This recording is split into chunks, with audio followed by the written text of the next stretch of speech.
नमस्कार, खबर समय जगत में आपका स्वागत है। मैं हूं आपके साथ अंकिता और आइए अब खबरें देखते हैं विस्तार से। भोपाल कांग्रेस की राष्ट्रीय प्रवक्ता रागिनी नायर ने एक बार फिर मध्य प्रदेश सरकार पर निशाना साधा है। उन्होंने कहा कि ये कहना अतिशयोक्ति नहीं होगी कि इंसान से लेकर भगवान तक और जनता से लेकर जनार्दन तक सबको पाखंड और भ्रष्टाचार, ठगी और चोरी का निशाना बनाने में अगर कोई राज्य नंबर 1 पर है तो वह मध्य प्रदेश है। ये शिवराज सरकार ने सुनिश्चित कर दिया है। ये शिवराज सिंह सरकार ने सुनिश्चित कर दिया है। भगवान के नाम को अपनी असफलताओं और नाकामियों की ढाल बनाते हैं। धर्म को निजी आस्था मानने वाले बापू के विचार की रोज हत्या करते हुए सर से पांव तक घोटालों और भ्रष्टाचारों में लिप्त पाए जाते हैं और इसका प्रत्यक्ष प्रमाण मिलता है शिवराज सिंह सरकार में। उन्होंने कहा कि अभी महाकाल लोक में हुए महाघोटाले की टीस कम होना शुरू नहीं हो पाई। मात्र 30 किलोमीटर प्रति घंटे की रफ्तार से चली हवाओं ने शिवराज सिंह सरकार के भ्रष्टाचार और निर्लजता की पोल खोली ही थी, लेकिन घोटालों के सरताज बाज नहीं आए। बाज आज एक नए घोटाले की खबर सुर्खियां बटोर रही है। सतना के वेंकटेश लोक की टाइल्स 8 करोड़ रुपए में लगाई गई। सतना की स्मार्ट सिटी परियोजना के अंतर्गत इस मंदिर के जीर्णोद्वार और सौंदर्यीकरण का काम शुरू हुआ। हाल ही में 5 अक्टूबर को लोकार्पण हुआ और 2 दिन में टाइल्स उखड़ गए। भगवान का सौदा करता है, इंसान की कीमत क्या जाने। जो धान की कीमत दे न सका, वो जान की कीमत क्या जाने। घोटालों के सरताज हैं शिवराज। कोई ऐसा घोटाला नहीं, कोई ऐसा भ्रष्टाचार नहीं, कोई ऐसी हेरा फेरी, गबन और पाखंड नहीं जो शिवराज सिंह सरकार की नाक के नीचे ना हो। पर दुर्भाग्य की बात यह है कि जनता की जेब काटते काटते शिवराज सिंह चौहान की सरकार भगवान को चूना लगाने की हिम्मत और हिमाकत और जुर्रत करने पर आमादा हो गई है। बड़े ही दुख के साथ ये कहना पड़ता है कि इंसान से लेकर भगवान तक, आम आदमी से लेकर परमात्मा तक, जनता से लेकर जनार्दन तक हर किसी को भ्रष्टाचार का निशाना बनाने का काम शिवराज सिंह जी की सरकार ने किया है। राम मंदिर के चंदा चोरी से लेकर राम राजा सरकार की चढ़ावा चोरी तक का सफर दिल्ली से मध्य प्रदेश तक बहुत आसानी से तय कर लिया गया है। अभी महाकाल लोक के महाघोटाले की टीस शांत नहीं हुई थी। जो सप्तऋषियों की खंडित मूर्तियों के दृश्य देश की जनता ने देखे, जो भावनाएं आहत हुई, उसमें कमी नहीं आई थी कि वेंकटेश लोक सतना में एक नया घोटाला आ गया है।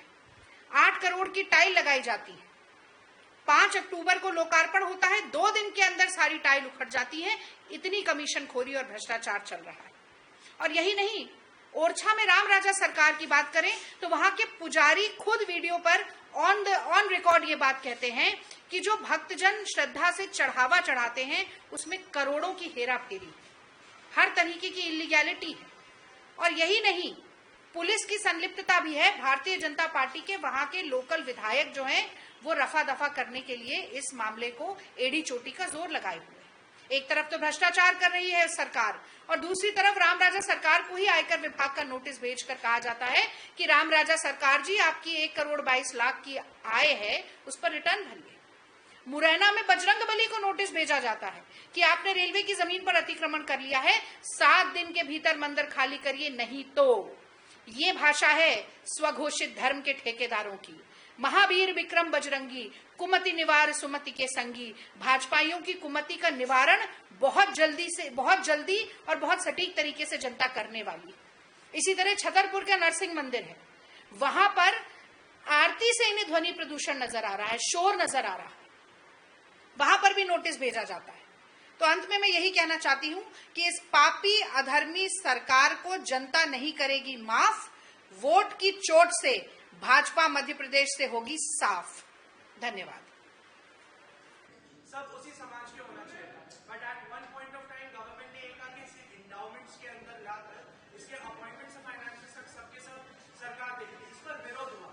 कांग्रेस आज तक इस पर अपना स्टैंड क्लियर नहीं करना चाहती, तो आप क्लियर कर दीजिए कि आप किसके फेवर में। देखिए, ये तकनीकी विषय है, इस पर मैं आपको स्पष्ट टिप्पणी अभी नहीं दे सकती हूँ। इस पर जो है वो सरकार निर्णय लेगी। सरकार के गठन के बाद जो मंत्री बनेंगे वो आपस में इस पर निर्णय लेंगे। और मुझे लगता है कि जो विभिन्न समाज के लोग हैं, क्योंकि आप केवल बंद कमरे में बैठ के निर्णय ले लें, उसका जनता पर कैसा असर पड़ता है या समाज पर, सामाजिक समरसता पर कैसा असर पड़ता है, ये सारे बिंदु हैं जो देख के चलने पड़ते हैं। बिल्कुल वचन पत्र मैं ये कहना चाहती हूँ कि इसके ऊपर एक बहुत ही तफसील के साथ, बहुत ही इत्मीनान के साथ पहले विचार विमर्श होगा, फिर निर्णय आएगा। ठीक, बहुत बहुत धन्यवाद। आप सभी का धन्यवाद। चाय जरूर लेके जाता हूँ रागिनी जी से कि आपसे रूबरू। नमस्कार। आज रविवार के दिन प्रेस वार्ता में आपका और अधिक स्वागत है और थोड़े विलंब से भी शुरू हो रही है, उसके लिए मैं क्षमा प्रार्थी भी हूँ। आवाज ठीक आ रही है?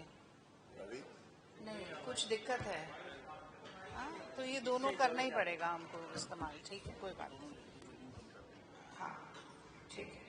खबर समय जगत के लिए संवाददाता आदित्य सराठी की रिपोर्ट।